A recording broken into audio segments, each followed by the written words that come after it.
នេះសាមញ្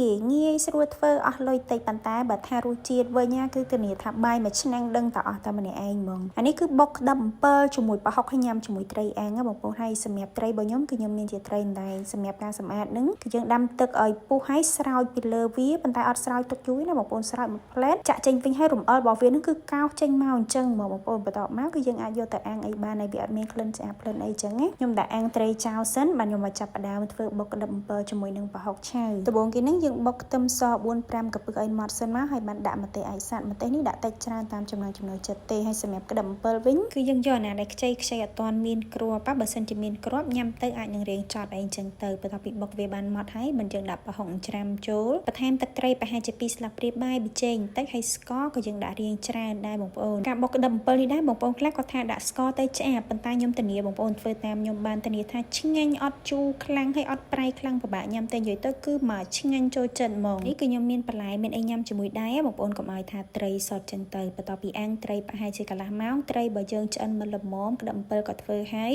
គឺយើងអាចយកមកញ៉ាំបានណានិយាយទៅអានេះគឺឆ្ងាញ់ខ្លាំងបងប្អូនជូរមិនល្មមប្រៃមិនល្មមហើយឡើងមានជាតិហ្មងនេះយើងញ៉ាំតែត្រីជាមួយក្តឹបអំពិលអញ្ចឹងក៏ឆ្ងាញ់មានផ្ទាប់សាឡាត់ក៏ឆ្ងាញ់ម្យ៉ាងដែរអានេះបើសអាចទុកបានទៀតបងប្អូនទុកក្នុងទូទឹកកកទៅអាចញ៉ាំបានខ្ទង់មួយអាទិត្យពីរអាទិត្យអីដែរ